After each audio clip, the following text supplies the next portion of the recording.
Hello, friends. Fashionably late, but still sounding great. The three of us are here. I know there's been a lot of speculation in the comments about exactly what's been going on. Happy to clear that up. That essentially we had a deadline at 7:45, print deadline, and there were things we needed to make sure were done before we could go live. Some last minute complications around various bits and bobs, but the headline figure is as it stands. The deadline, the window has slammed shut. Ipswich Town have made no acquisitions on deadline day, and clearly we'll get to that in short order. But there is still potentially, Stuart Watson, potentially an exit.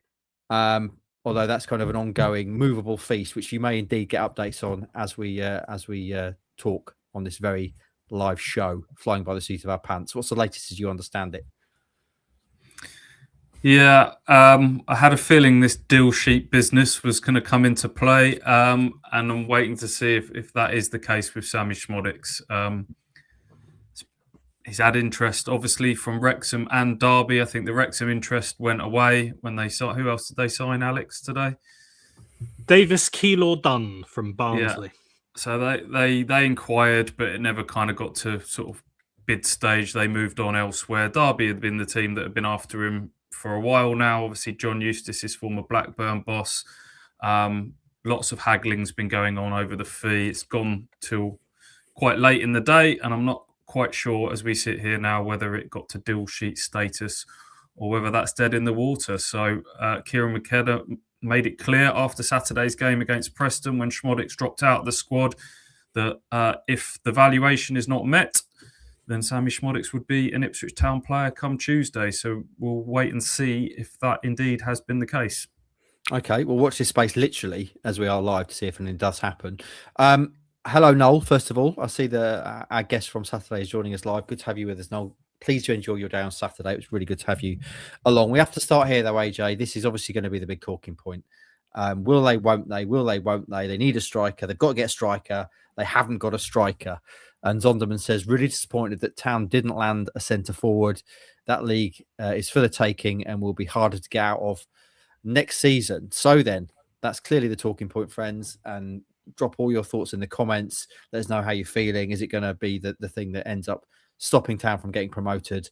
Alex Jones, how vexed, how angry, how fuming are you that they haven't got a striker? And how much of a big deal is that going to be come the end of the season, do you think? I feel like I'm going to get pelters for this. Not hugely. And part of the reason is because I think I came to terms with it quite early on. We recorded our podcast this morning. Stu, Ross and I sat down and discussed how we thought this would turn out. And I think when we were talking about strikers and we asked about the percentage of how likely we thought it was going to happen, I remember mentioning to you this morning, Mark, I said 30 to 35% maybe. And you asked Stu, and Stu said, I think it could be lower than that. So I think from that point on, you kind of come to terms with things. And I also think that naturally when the emotion of deadline day comes down, I mean, it's always the hope that kills you, isn't it, as well? That's always how deadline days roll.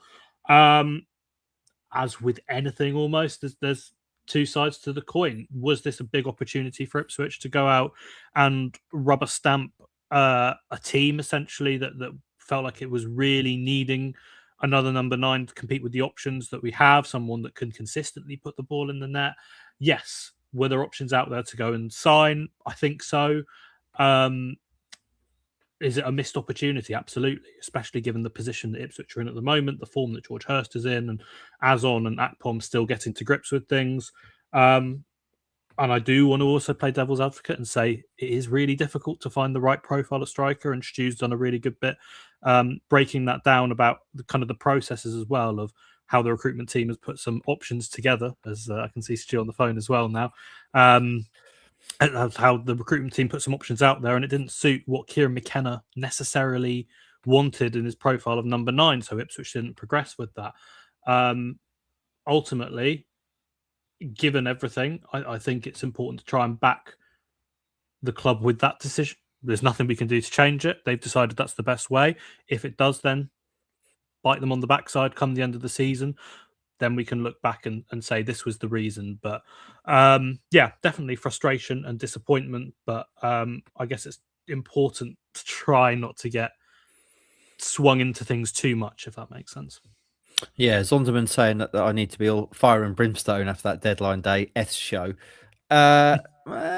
I mean, normally, obviously, I am a man of extremes, and I do get quite vexed about things. But Zonderman, you'd probably be sad to hear that I'm not particularly vexed about this. I've said quite consistently that if they don't sign a striker, I'm not massively bothered. I think the goals generally in the Kieran McKenna team don't come from strikers anyway. If you look at what's happened over the course of the period of time that McKenna's been here, and with the three of them, what have they got? 10 goals between them.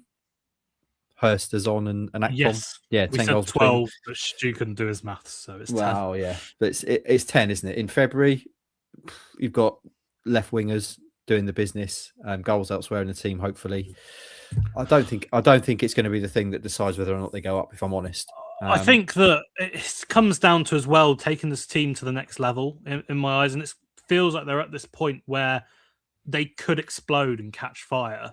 And I think there is an opportunity for them to do that and go on a huge run and become this dominant, exciting attacking team, all of those things.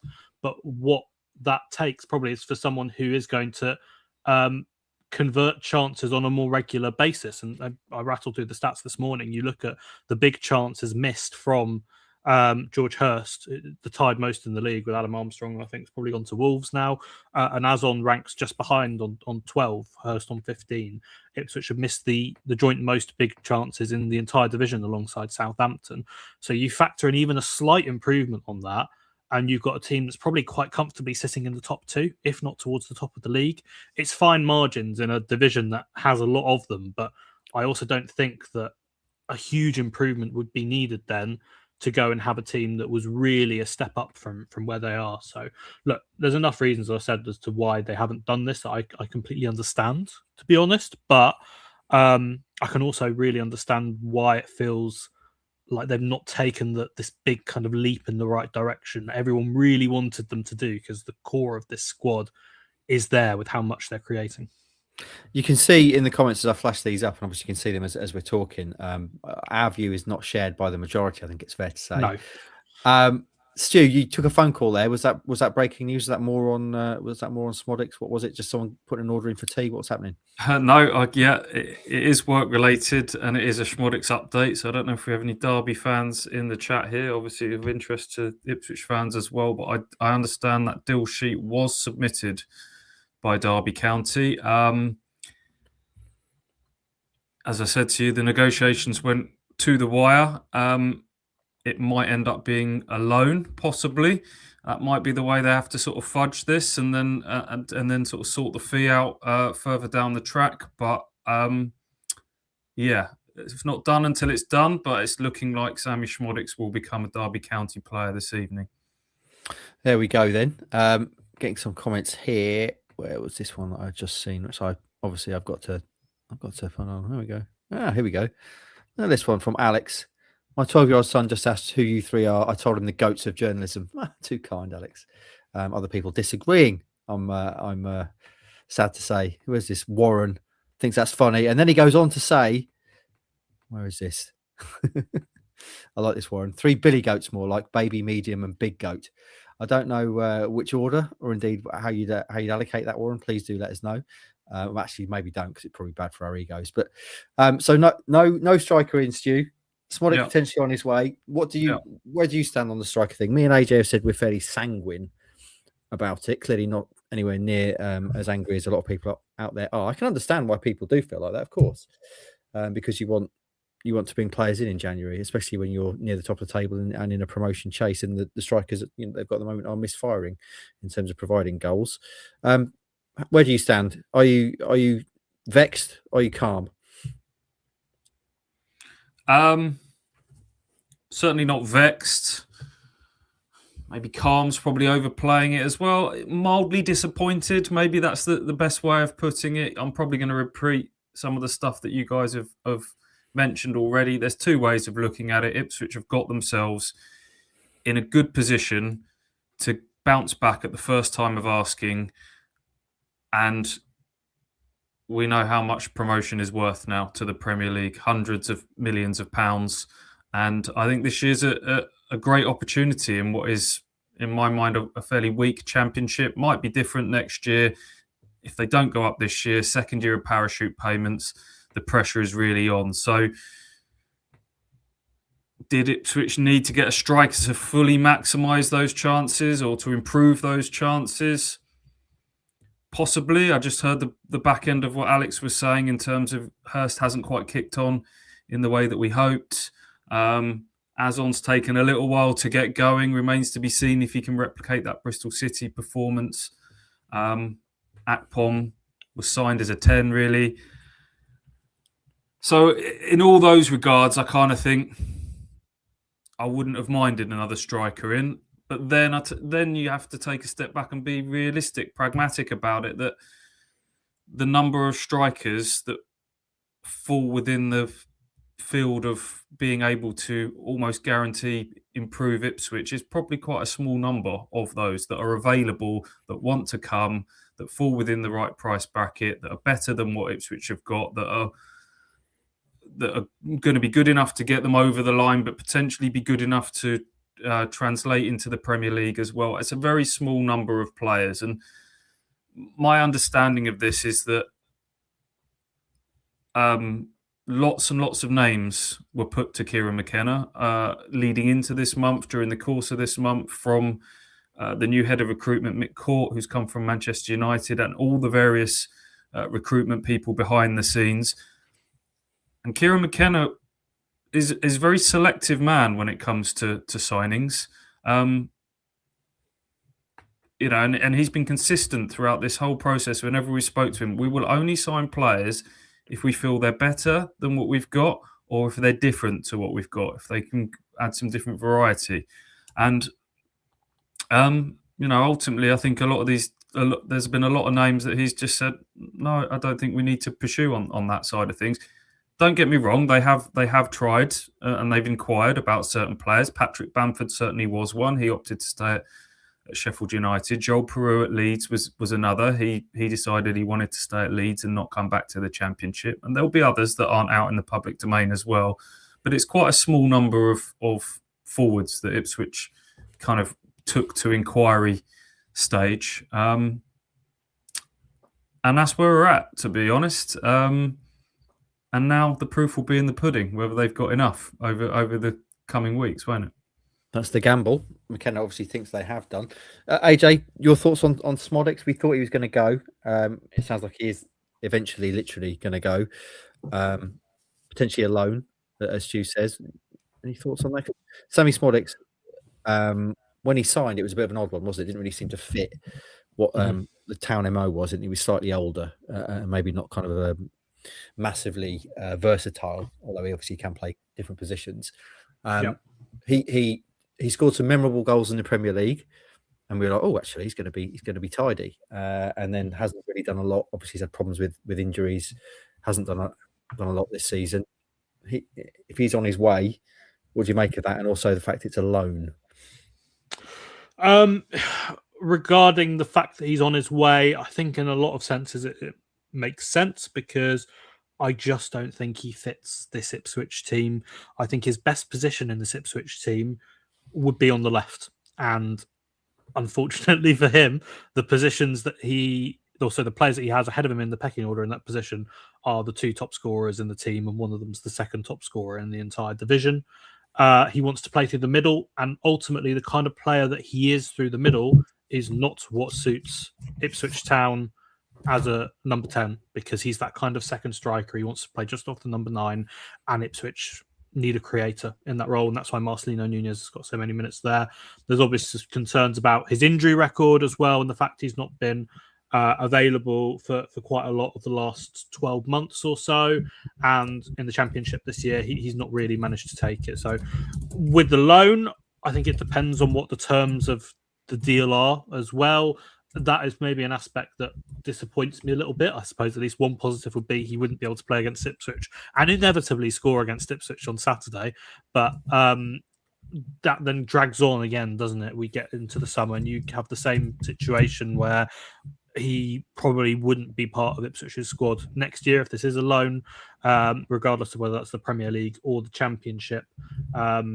and then there's just kind of this more uncertainty that keeps dragging on around it. So I hope, to be honest, that there is a way to drag this out. Sorry, to get this to a point where we can agree a permanent deal and he can leave for 5 million or whatever that's going to be.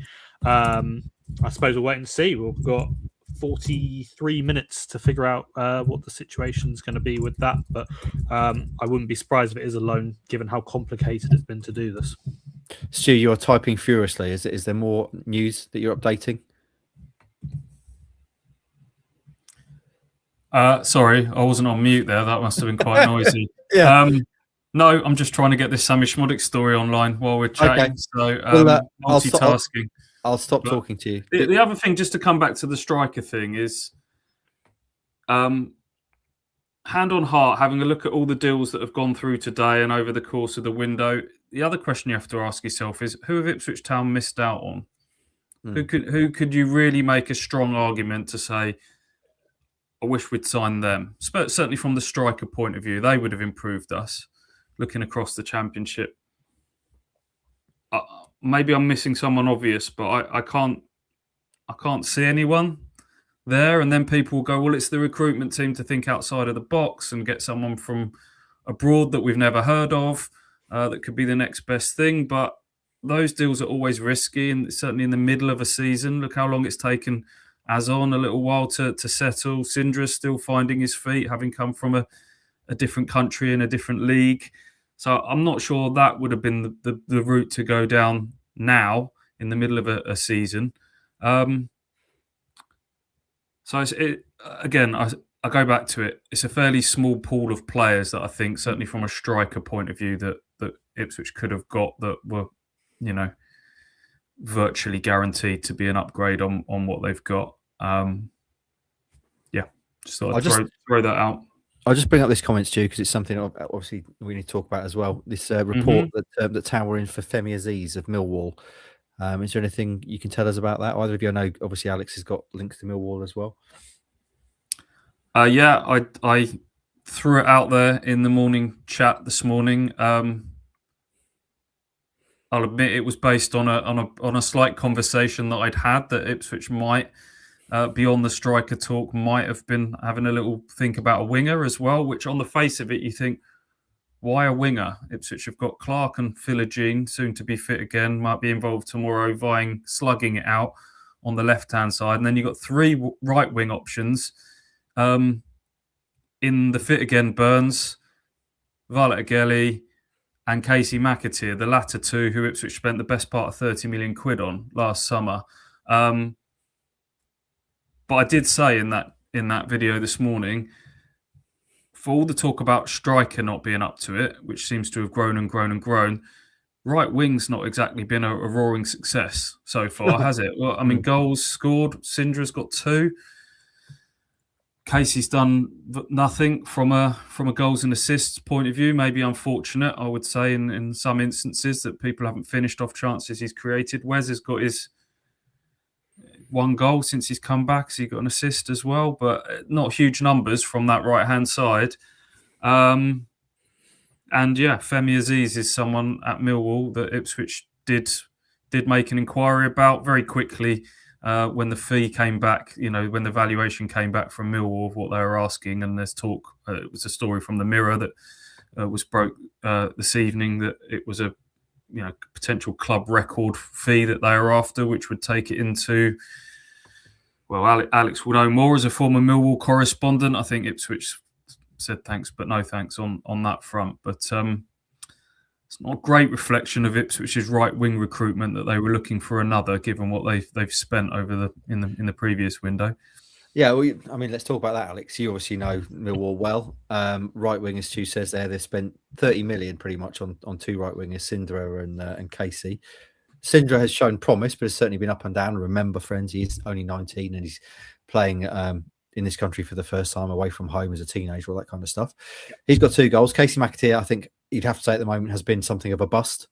Again, reasons for that. Again, he's moved away from the only club he's ever known, and he's on his own, etc., etc. But certainly on the pitch, he's not done it. And we've got Wes Burns coming back, who has been out for a year with a ruptured ACL on a surgically repaired knee, and already looks like he's the best option on the right. So what do you make of that link to Femi Aziz, and what that says about how Town are feeling about their options out there?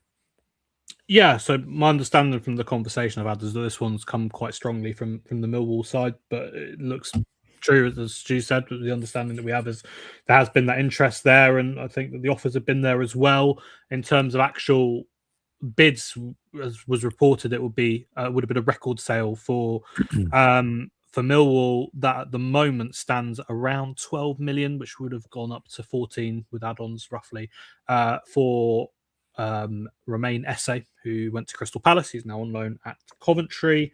So that is the one that stands at the top. So an offer that went in from Ipswich today would have had to have been, if that is true, 13-14 million pounds to get this deal done, which, as Stu says, adding on the 17.5 million that was paid for Sindrawala Igeli and the 11.5, roughly 12 million-ish that was paid for Casey McAteer off the top of my head. That's a lot of money to have on the right side that has not really delivered. So ultimately not one that came through. You can see the appeal. He scores goals and gets assists. He's Millwall's joint top scorer, 7 goals, 2 assists. I think that ultimately, if this had been an offer that Ipswich had put in earlier in the transfer window, I think Millwall would have accepted 13 million from what I've heard. The big reason that they wouldn't have done it at this stage, A, obviously, is because it's late, and B, is because Idemo Marku, another talented young winger that Millwall have, is going to be sold to Oxford by the looks of things, which essentially meant that the dominoes couldn't line up to fall for this deal to happen. So is it a little bit bizarre? Yes, in a way. Do I link it with the Szmodics thing? Quite possibly. Also then becomes a bit weird when Kieran McKenna has said, if Sam Szmodics leaves, we won't look to replace him, which was the comments from the press conference ahead of the weekend. But that's how it's been. So I can understand why Millwall stood firm, and there is reasons behind why Ipswich would want to go for him, even though, given how a striker was clearly the number one area to strengthen, it does make things feel a bit weird, doesn't it? Yeah. I think she might still be working, so I'll ask you this one as well, AJ, from our friend Ian Wallbank, the Great Wall. I understand what the good doctor, that Stu, is saying, but we were promoted in May 2024. It's now Feb 26. We've never brought in the striker that we've wanted. Why do the Kings, in this case you, AJ, think that's the case? I guess what he's saying there, although Delap came in, at the time, we were all like, well, he's not going to be the main striker. And it was a bit, it was a shock, let's be honest, how good Liam Delap was when he came in, because he's not done it in the Championship, really. And then obviously he was this kind of freak athlete in the Premier League, and he's not been able to replicate that, obviously, this season with the big move. So do you think that's a fair comment, first of all, that Town have never gone out and got, right, this is the big name, big money striker to lead the line? And if you do, why do you think that is? I think it is a fair comment, yeah, that they haven't done that. Why is that? A couple of reasons. One that you both alluded to is that we've not really seen big scoring number 9s in a Kieran McKenna side. They've been wingers and number 10s and other players who are chipping in with goals, and the striker in a Kieran McKenna team. I feel so bad because I keep saying the same thing. Feel like a broken record. It's about so much more than putting the ball into the back of the net. And if you don't have a player who can hold up the ball, bring others into play, link play, yada, yada, yada, then everything behind falls down, and you don't have the output that Jaden Philogene does or Jack Clark does, or that in previous seasons you've had Nathan Broadhead and Connor Chaplin and Wes Burns. It doesn't happen. So that is the first reason. Secondly, I think it's just the way that things have fallen. It's not for want of trying. In that summer transfer window, when Liam Delap was signed, Ipswich went out and tried to get other deals done. They had an on-again, off-again situation with Armando Broja, which was on, then off, then on, and then off again. And I think it might have been on and off again after that. With his medical issues, that would have been a 20-25 million pounds starting every week striker had he have signed. But his medical history wasn't right at that point, and it's proven to be, because he's hardly played football since then on a consistent basis. And they didn't need to take a risk like that, because Liam Delap had started the season in an incredible way, and ultimately that proved to be the right decision. Imagine if they'd gone and signed Armando Broja. They went to push to get Emmanuel Latte-Lath. They made a deadline day bid for him. That would have been probably, I think, 18 million was the fee quoted at the time. Didn't happen. He ended up going to Atlanta in MLS the following February. He's been out there for about a year and has been pretty naff, to be perfectly honest, since going out there. So I think that's kind of why it's got to this point. And then going into the summer, and again, going back to KOA Live, we sat and saw George Hurst score against Nottingham Forest. He'd been a really good run in the Premier League. And we all said, would you start George Hurst in these final Premier League games, knowing that Liam Delap's going to go, to make sure he's in the best possible position to be Ipswich's main man in the Championship when relegation happens? And we all said, yes, let's get him ready. He got the number 9 shirt in the summer. If you said George Hurst is going to be the main man to lead the line, do you take that? Everyone says yes. Going into that Birmingham game, we'd all been happy with that. I don't think there are many people who wouldn't have been. So when you look back on that, going into the summer, hindsight's a wonderful thing to say, well, actually, you know what, we shouldn't have done that. Well, yeah, maybe they should have gone and got another starting level number 9, but we all thought that George Hurst was at that level. It hasn't really happened.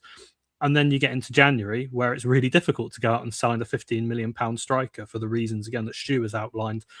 Have you seen any players that have gone elsewhere to another Championship club or another club of a similar appeal to Ipswich that you would have wanted, that would have fit the bill? Do you go and get Cameron Archer, who can't hold up the ball, or Adam Armstrong, who is a poacher who can't do anything else? Joel Perreault wasn't going to come to the Championship. Sam Surridge wasn't a feasible deal because of the money behind it. There's so many different factors to it. So in a very long-winded way, that's my thoughts behind it, really. Stuart, are you finished typing? Can you read Done. the chat? Yeah. Excellent. We're getting obviously loads of comments about striker. This is from Andy saying a striker like Jay Stansfield will fit our team so well. He puts in 100% all the time. I mean, it is all very well throwing these names around, Stu, but just then signing someone like that is clearly a whole different ball game. And I want to move on maybe away from the striker thing now. Clearly, that's going to be the main talking point. But the recruitment as a whole, I'm seeing a lot of comments in the chat about our recruitment has been poor overall. You know, it's not been good enough, etc. And look at Sunderland, how they're doing in the Premier League.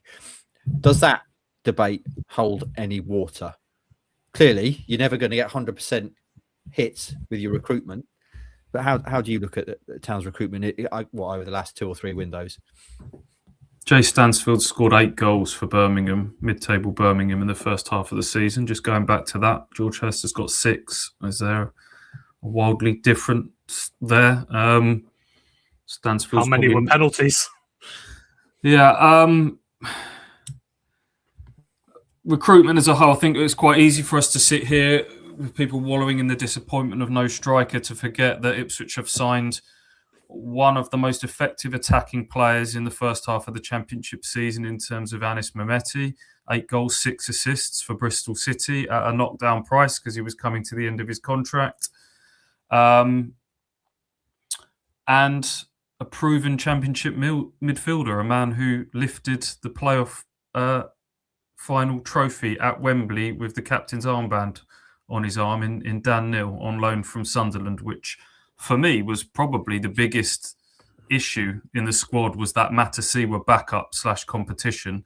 And he's a 2-in-1 player. He does that. And I think he could also, in what is his prime position, get into that box-to-box role ahead of Kayusta and Taylor and make a real difference there in terms of his technical qualities on the ball as well. So we haven't seen him in action yet. But I think those are both very good bits of business from an Ipswich Town point of view.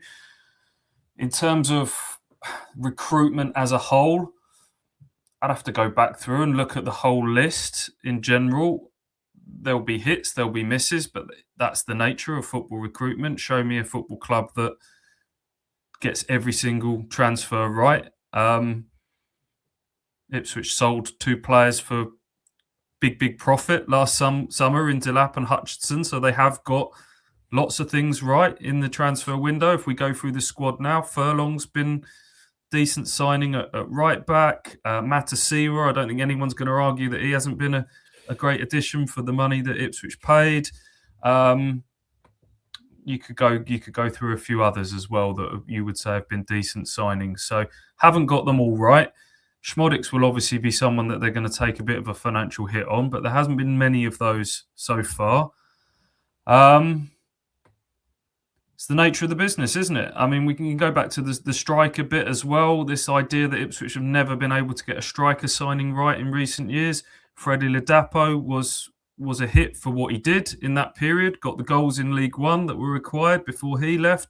George Hurst came in, saw that League One promotion over the line and played a very big part in the Championship one. And then Delap comes along, and maybe through a bit of luck, because they didn't really sign him to be that sort of week in, week out number 9 striker. He ends up being a roaring success as well.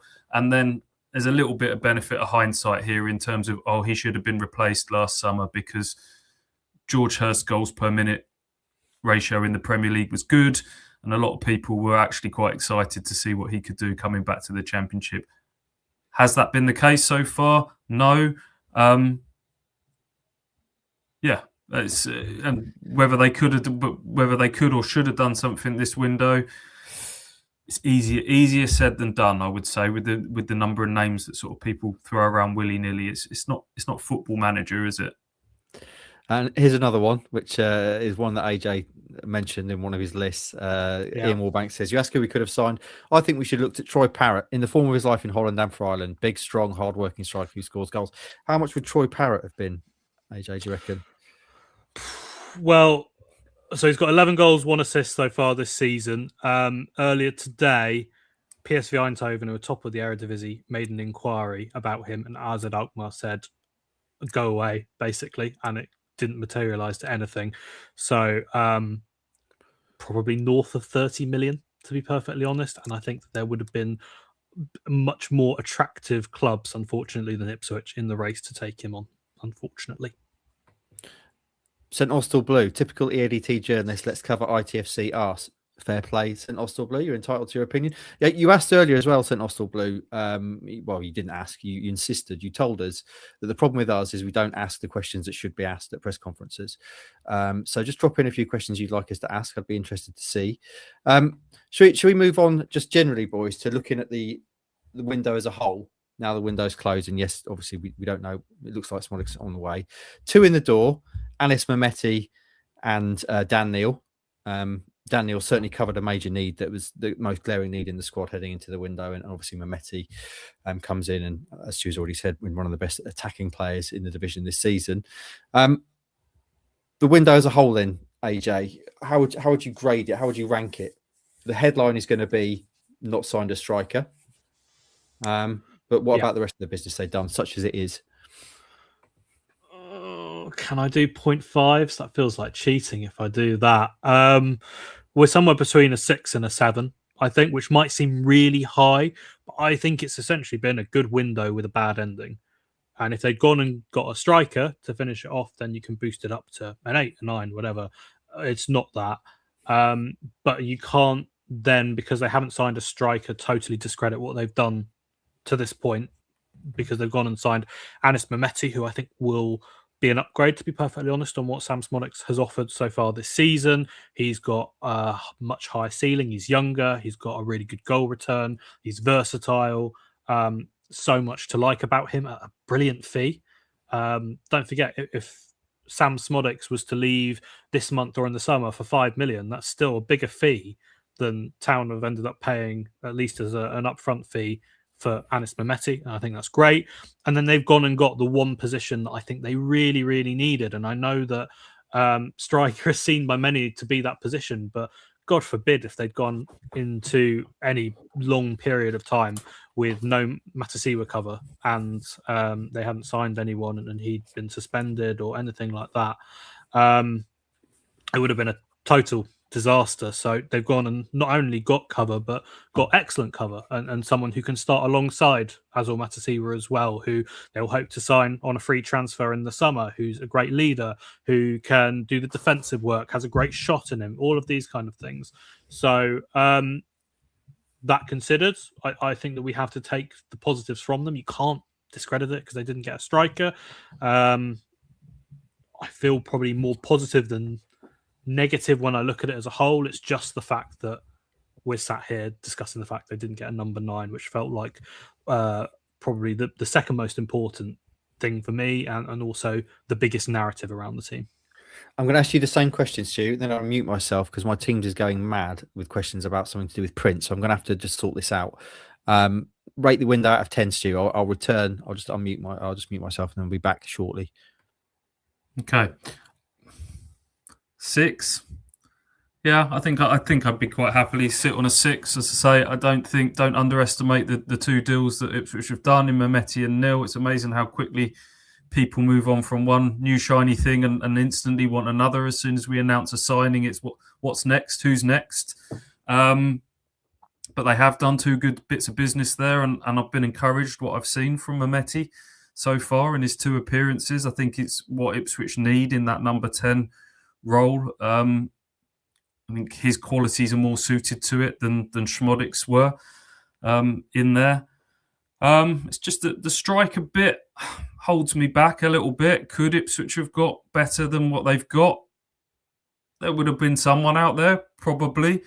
But I'm not going to be too down on it. I know it's going against the flow of the zeitgeist of what everyone's kind of thinking, popular opinion. But Hurst has done it at this level before. He's done it at times this season. I actually don't think, and I'll hear people screaming at the screen now, I don't think he was that bad on Saturday when he came on. That bad miss aside, when he put the ball wide, I thought he gave some, I thought he gave some sort of battling qualities up front, and he had the one where he cleared off the line, and it's been a bit of a pile on George Hurst, which I think has been a little bit over the top. And Azon was great against Bristol City recently, and Akpom, up until that little injury setback, had started to show a bit in the number 9 position without going too overboard. I look at this squad on paper still, and it's a very good Championship squad. And I think people forget how much Championship Premier League experience is in this squad. And the record that they've had. I know the last 2 results have been disappointing. But Kieran McKenna is right to point out that since the summer transfer window shut, Ipswich have been ticking along at virtually 2 points a game ever since, which is top 2 promotion form. So I'm pleased that the window's shut now and we can kind of get back up. We can put all of this to one side, and hopefully it's sort of after any kind of disappointment settles around this window, everyone can put their energies back into supporting the players that are now guaranteed to be in the squad between now and the end of the season. Yeah, I'm pleased the window's shut as well, Stewie. I'm on record as not particularly enjoying transfer windows, especially January. And what you just said there about Hurst, clearly that was a glaring miss, the big miss that he had. But he would have scored. He would have scored. He did great work, didn't he, with that through ball? I think it was from Jack Taylor. I just dinked over the keeper. It's cleared off the line. So you could argue then that we're on a different game, in a different day, he would have scored that goal. The fact is, he's one of the 3 strikers that are at Ipswich Town. So we've all got to get behind him and hope that he does well. Alex, let me ask you this. I want to move away now because I want to reflect on Preston. I want to look at Portsmouth as well. But just a couple more points on the window. One, people are now asking, do we finish top 2? Here we go. In fact, I'll just flash this up. P Day 82. Do we finish top 2? I think we just miss out. Get glory at the new Wembley. Will be too strong for the other playoffs teams. So that's one question I want to ask you. And the other question is, come the end of the season, will we be sitting there, here, wherever, thinking it could have been so different had they signed a striker? Well, the second point is so dependent on what happens, because regardless of how George Hurst does, to be perfectly honest, or Azon or Akpom, if Ipswich don't go up this season, then the January will be one of those bits that will come under scrutiny, will come under spotlight, and the recruitment as a whole from the last 2 transfer windows that you'd have to say. So I can't give you a hugely definitive answer on that one, which feels like a bit of a cheat, but yeah. Will Ipswich still finish top 2? Again, feels like the impossible question. What I would say is that have Borough done a great deal to strengthen? They've got Leo Castledine, who's a player that I like. Finley Munro's come in, who's a really young player. Sarmiento, of course, who seems to guarantee promotion wherever he goes, but also I felt had quite a few weaknesses to his game, and that was why Ipswich didn't sign him permanently. And Joe Wildsmith, who has come in to plug the gap in goal, and I don't think it's that great. And Coventry, who are in really poor form. They've lost their last 2 games away from home to Norwich and QPR. Have got Romain Esse, who's a good player. Min Hyuk Yang, who's come in from Spurs. He wasn't getting game time at Portsmouth, so got recalled and sent to Coventry.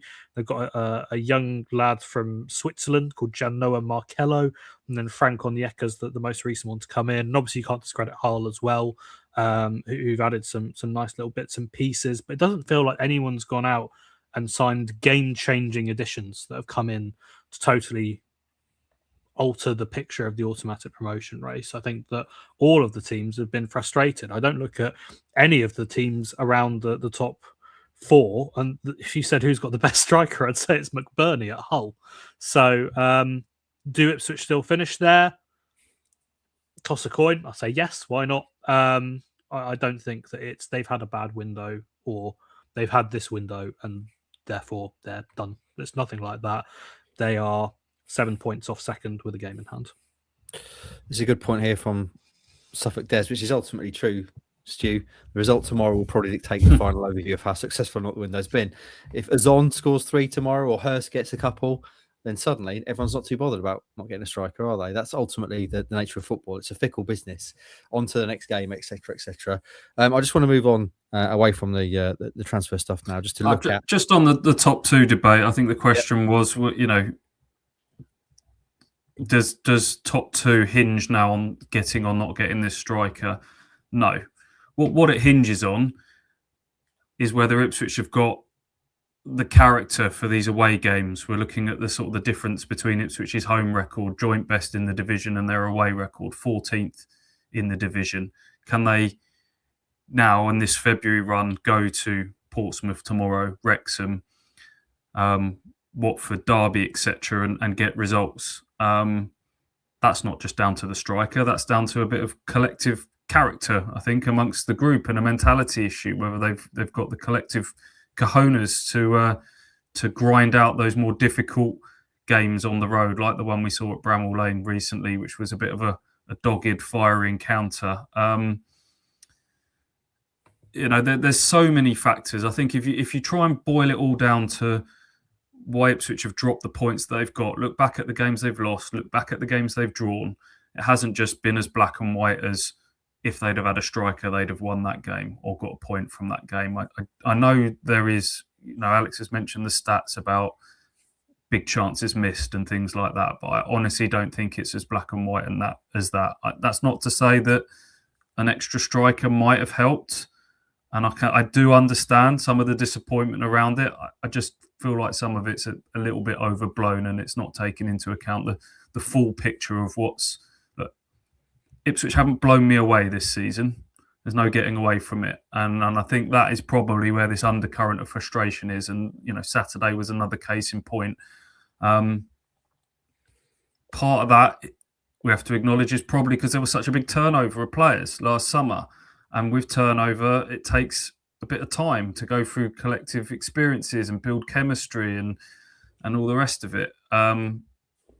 So it's counterproductive then to say want more signings on top of that in January, because that could be counterproductive to what you're trying to do. So I'm trying to be balanced. I'm trying to be objective about it. This isn't us being a voice piece of the club or apologists of the club. We've got things wrong, and we'll always call it as we see it in that respect. That's just being honest. That's where I'm at. Yeah, I mean, if we're not going to swing, I think history will show we're not going to swing wildly from one extreme to another. That's not the podcast for that. If you want that, there are other shows out there who do that. So, that's there for you. But we would always try and be balanced and sensible and offer our honest opinions. One final question here from Ian Wallbank says, yes or no, gents, if we don't go up this season, is it a failure? Clearly, yes, I would say so, Ian, although there are, nuances around that in terms of how they don't go up if they lose on penalties at Wembley, as opposed to miss out on the top 2. I don't know, but overall, yes, I would say if they don't go up, it probably would be seen as a failure. Right then, AJ and Stewie, I want to move on to the game tomorrow night, which is now suddenly a big game. Obviously, we've got Portsmouth away tomorrow, the game in hand. And off the back of the last 2 games, it is a big game. They lost at Sheffield United. They were frustrated by Preston on Saturday. So AJ, I want you to. I don't want to go back and talk about Saturday because now that feels like old business. That seems like ages ago now. We don't need to do that again. If we could look forward, but through the prism, if you like, of Saturday, what would you like to see in terms of Town, who they put out on the pitch tomorrow? What do they need to do differently? Clearly, Saturday was very frustrating and no one really played very well, with maybe the exception of Anis Mehmeti. How do you feel about this trip to Pompey tomorrow?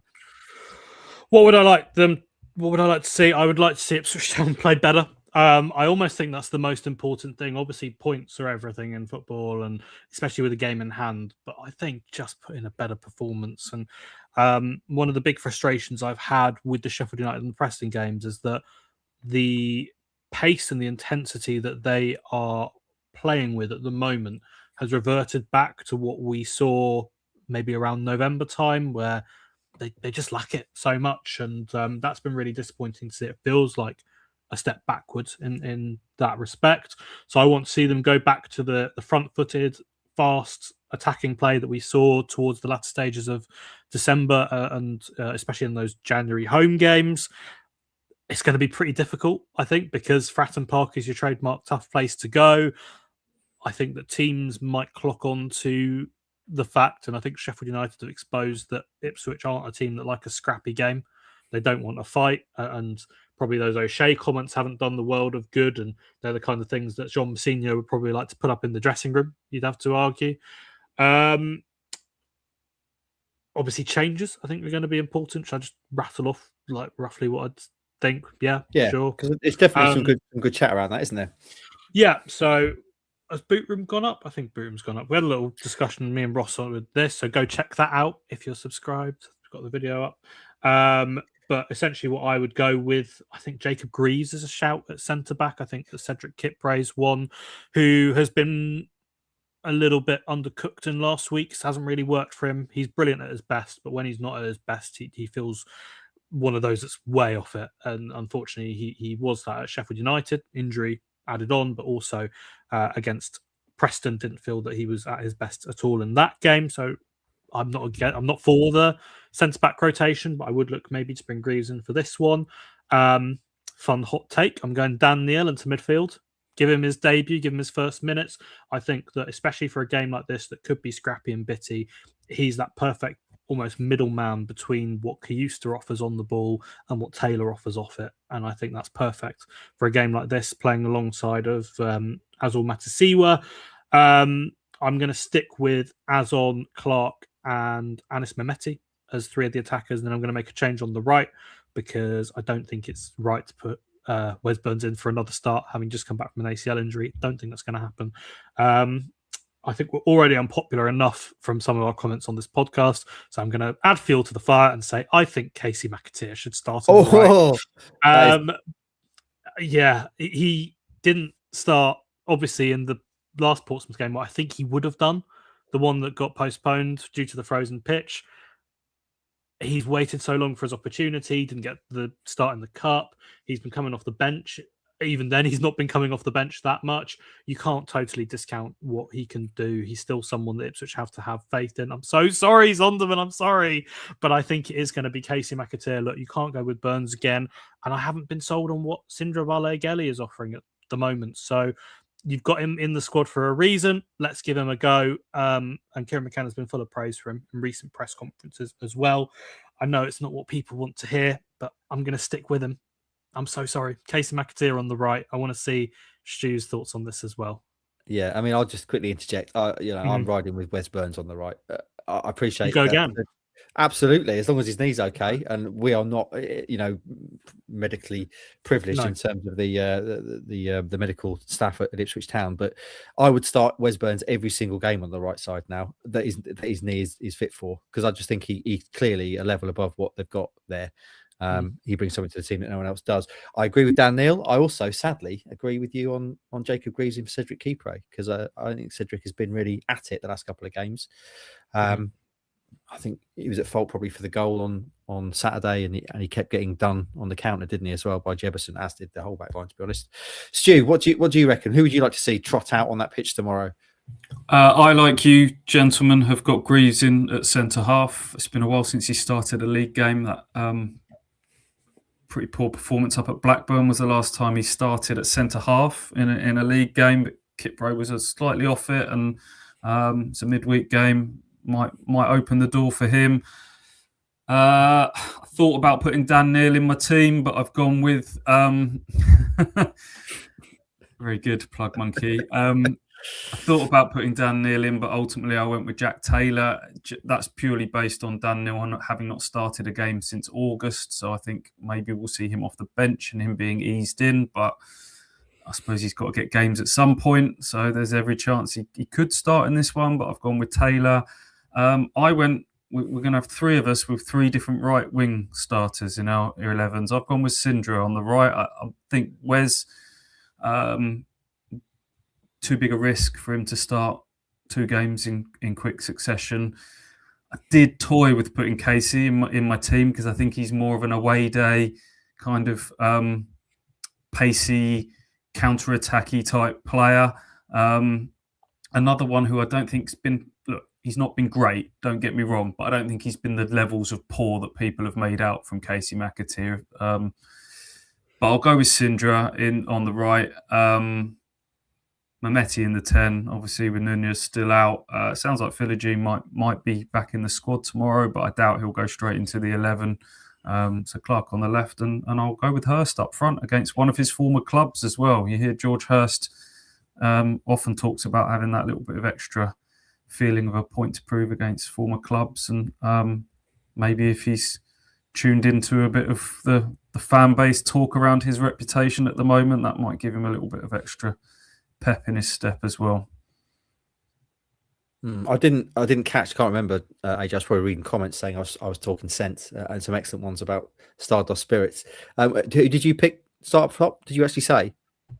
Azon. I have Azon. Yeah, it's essentially the same front four with McAteer coming in on the right being the only change.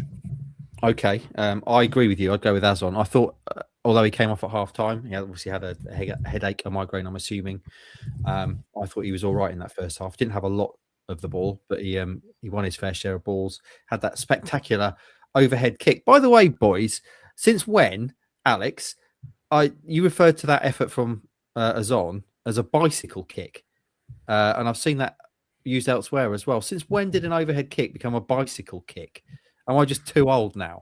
You've never heard the phrase bicycle kick? No, I have, but a bicycle kick to me is like the Paolo Di Canio goal. You know, like the when you jump and you do that. Overhead kick is overhead kick where your legs are above your head. It's overhead. No, I would. If someone said bicycle kick, I would just thought that was an alternative description of an overhead kick. I don't know. I'd just call the Di Canio a Di Canio. I don't know. Well, I mean, he wasn't a class of his own, but that to me it was called a bicycle kick because it's a bicycle action, as if you're riding a bike. So, isn't it, Di Canio? Help us out in the chat, friends. I appreciate we're not talking about strikers now, but I've always known that as an overhead kick. Anyway, I'm saying I'd start as on anyway. I'm not sure about George Hurst, but we will see. When do you cycle upside down? Exactly, Chris Bennett. Thank you very much. Heathy, bang on. When do you cycle upside down? Yes, justice for Heath.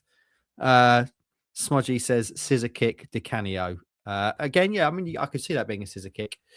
Again, it makes sense. Bicycle, you're right. That is the more bicycle motion. Scissor kick, again, would lend itself to that motion. For me, a scissor kick is kind of like you almost have to be sort of horizontal in the air.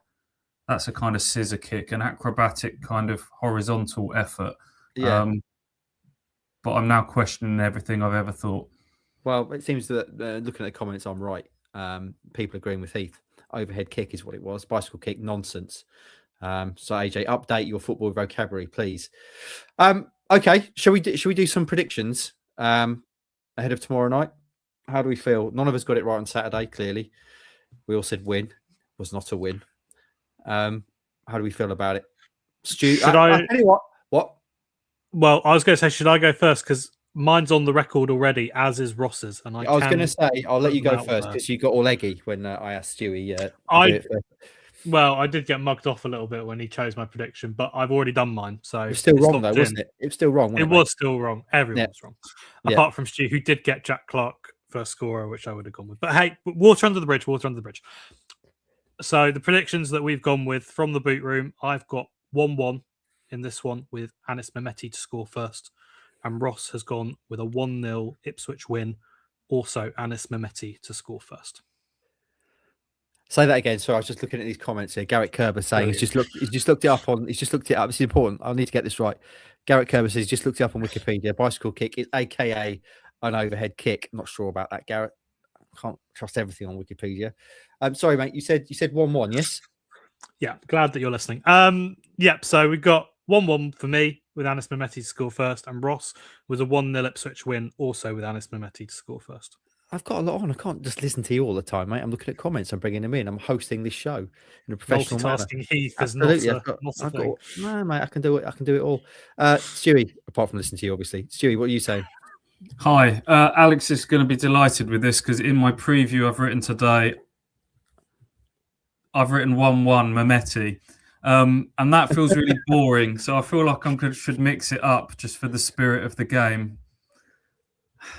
I toyed with going with a 1-0 gritty 1-0 Town away win.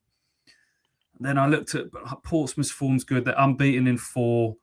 They're much stronger now than they were when Ipswich were due to play them, obviously, first time around. They've made some January signings.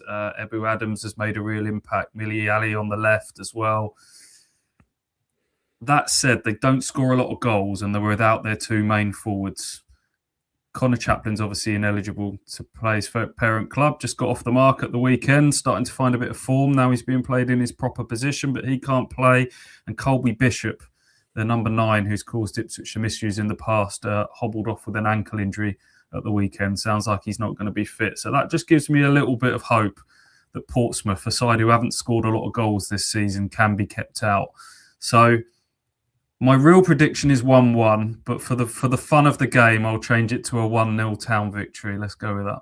Okay, I'm going 2-0 Town victory, and you can't look past that boy JC, can you? Jack Clark, literally hurting his back from carrying Town at the moment. Let's hope that Jaden Philogene is back sooner rather than later. Just had an educated update from a friend of the show, Callum Brissett. Sorry, this has taken over but I need to get to the bottom of this. Bicycle kicks would be overhead, but not all overheads are bicycles. Needs a specific action synchronized with the non-striking leg. I'm entirely sure that's as clear as mud, Callum. I know what he means. If it was like the who was it? Azon's one at the weekend. That was a kind of an overhead, but it didn't have the bicycle motion, did it? It was almost like a falling effort where you just lead with a foot. Bicycle is the classic, scissoring motion. Okay. So you lead with your left to provide momentum with your right, or vice versa. So that's I think that's what Callum's trying to say, and I think I'm on board with that. I think we've got to the bottom of it. Right, then, friends. Anything else to mention before we take our leave? It's 9:00 now. You boys. I'm just going to see if this Szmodics deal's been announced. I think there was talk of a 9:00 announcement, so we might even get that live as we wrap up. Let's have a look. I've been noticing a lot of people in the chat saying it's off. So yeah, things might have changed. It's not ideal trying to do this job and record one of these at the same time. So I'll go away and find out what's going on. There is nothing to suggest anything about it being off, nor has there been any announcement. So don't worry, the doctor will do his digging and we'll have an update soon enough. Yes. Anything else from you, AJ?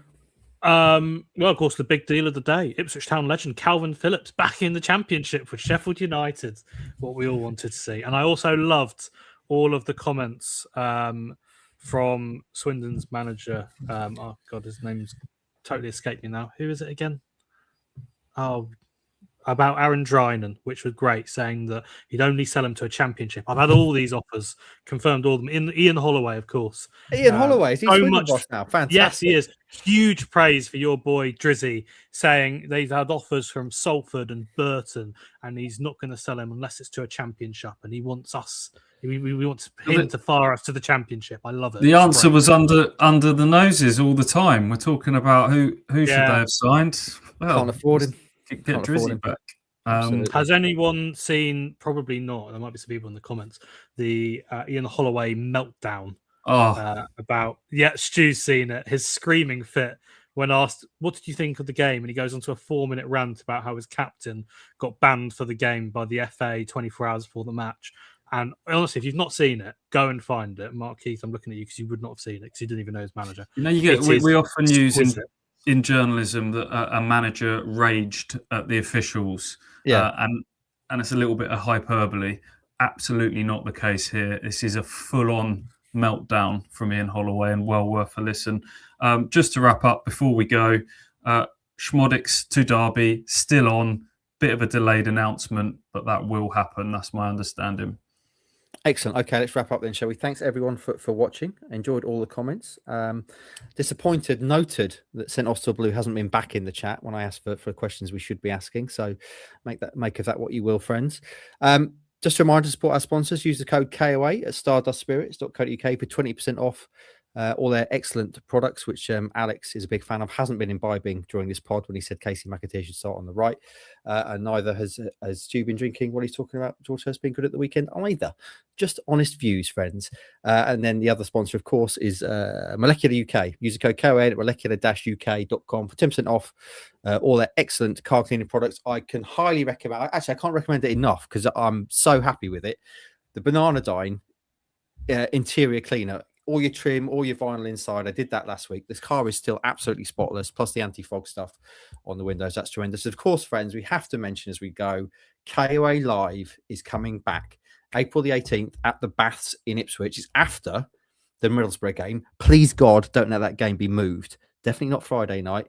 Can go to lunchtime. Don't get it moved to the evening either, because that'll mess up our plans. We don't have to call a show off again.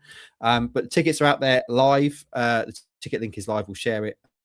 We'd be lovely to see as many of you there as possible. Could even be the day, depending on how town go from here, that promotion is secured, or at least a big step towards it. How good would that be?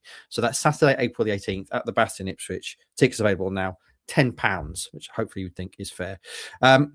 Hopefully you enjoyed the show, this live show. Hopefully you've enjoyed, well, I say you probably haven't enjoyed Deadline Day because nothing's happened, but hopefully you've enjoyed our coverage of Deadline Day, friends. Now the window has slammed shut. The deadline has passed. Ipswich Town are off to Portsmouth tomorrow. It's the first in a run of 5 straight away games. Come the end of this run of 5 games, we will know a lot more about how Ipswich Town are going to fare at the end of the season. This could indeed be pivotal to their season. The boys will be hitting the road tomorrow. If you're going, enjoy it. Safe travels. If you're not, follow it all with us.